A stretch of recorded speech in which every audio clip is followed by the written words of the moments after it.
lagi bersama kami di YouTube channel Lembaga Bantuan Hukum Dalihan Natolu. Di kesempatan kali ini kita akan membahas mengenai apabila kita ingin membuat laporan polisi dan apabila laporan kita dicueki atau kita merasa tidak puas dengan tanggapan polisi mengenai laporan kita tersebut. Nah, untuk membahas hal ini, rekan kami, Advokat Luciana, akan kembali menjelaskannya kepada rekan-rekan sekalian. Kesempatan ini aku mau ngebahas tentang laporan di kepolisian. Gimana sih membuat satu laporan di kepolisian, dan apabila laporan kalian dicuekin polisi, nggak sedikit ya laporannya diabaikan kayak gitu. Apa sih yang harus kalian lakukan begitu?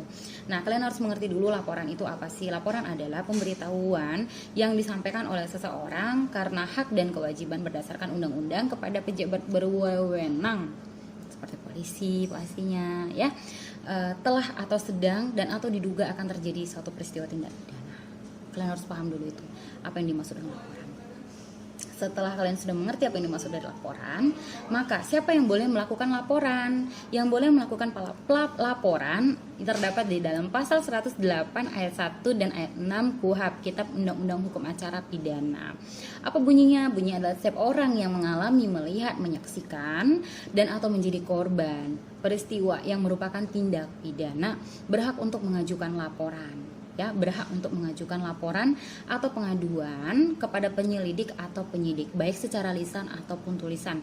Jadi perlu dicatat ya, dia melihat, mengalami, dia juga menyaksikan dan bahkan menjadi salah satu korban dari peristiwa tindak pidana tersebut. Nah, setelah kalian sudah melihat, mengalami, bahkan menjadi korban dari satu peristiwa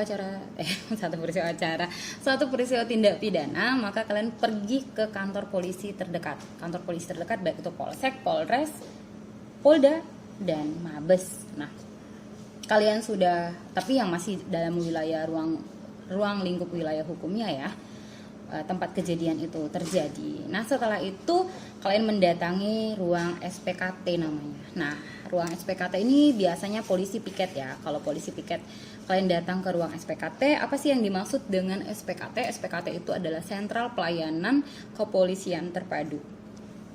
Oke. Kalian mendatangi SPKT lalu membuat satu laporan. Dan berdasarkan pasal 108 ayat 6-nya Kitab Undang-Undang Hukum Acara Pidananya, kalian akan menerima satu bentuk satu kertas ya. Setelah menerima laporan atau pengaduan, penyelidik atau penyidiknya harus memberikan surat tanda penerima laporan atau pengaduan kepada yang bersangkutan, kepada kalian sebagai pelapor. Itu nanti ada satu lembar kertas.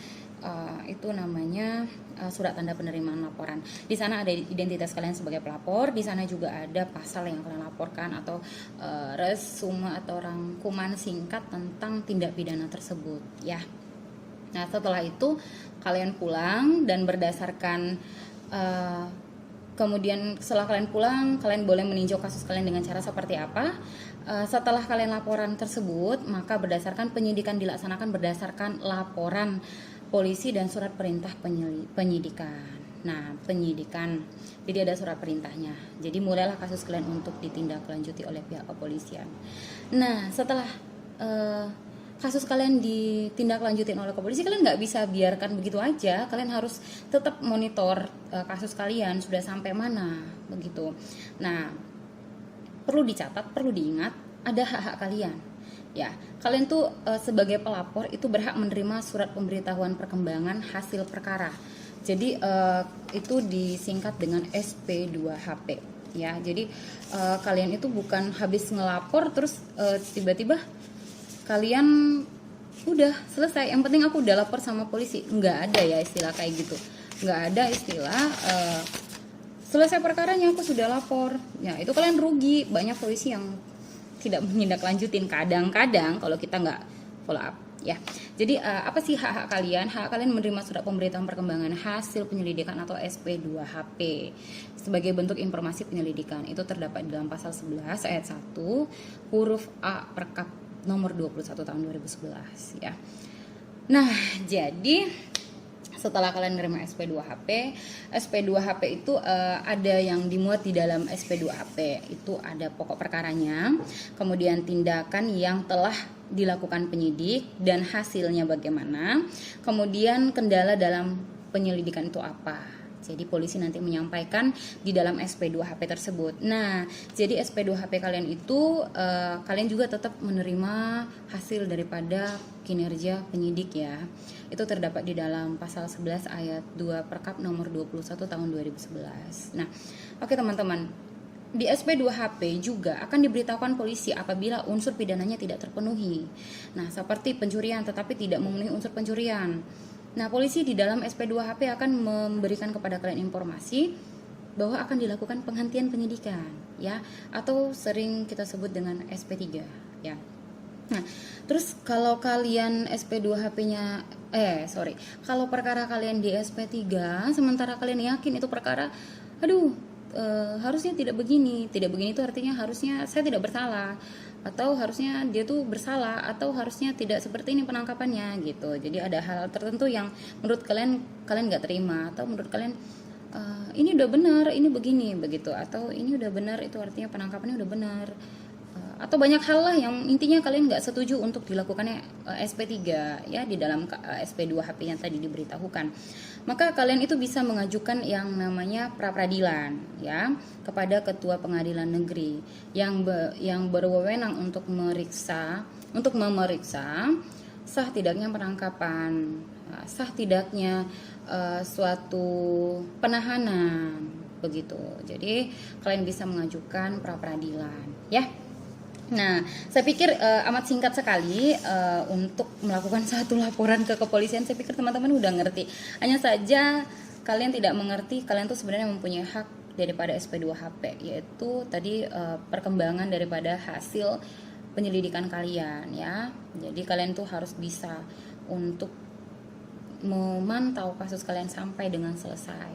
Ya kalau perkara kalian dicuekin polisi, suratin minta SP2HP-nya gitu. Jadi sebenarnya nggak ada perkara itu yang dicuekin polisi, ya semuanya harus berjalan sesuai dengan prosedur yang berlaku.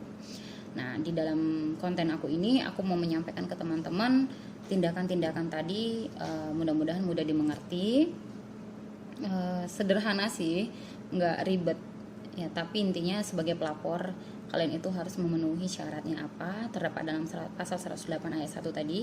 Kemudian setelah melapor apa yang kalian dapatkan, yaitu ayat 6-nya kalian harus dapat yang namanya surat bukti penerima laporan. Kemudian setelah selesai melaporkan, kalian harus memantau kasus kalian lewat surat SP2HP tadi ya sampai dengan selesainya. Baik teman-teman, terima kasih sudah nonton. Terus jangan lupa di like, di comment, and subscribe ya. Untuk nextnya yang ada masukan bahas tentang konten ini silakan di komen ya di bawah. Untuk teman-teman yang nggak suka juga silakan unlike. Tapi tega banget lo kalau unlike. Baik teman-teman, terima kasih. Aku Luciana, bye.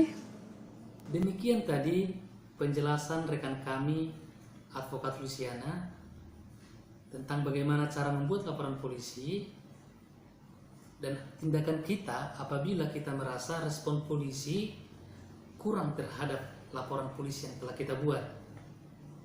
Nah, bagi kawan-kawan yang ingin berdiskusi dengan kami atau ada permasalahannya yang mau dikonsultasikan, silakan langsung di kolom komentarnya ya. Dan apabila ada permasalahan atau masukan dari teman-teman yang menarik, akan kita bahas di pertemuan selanjutnya.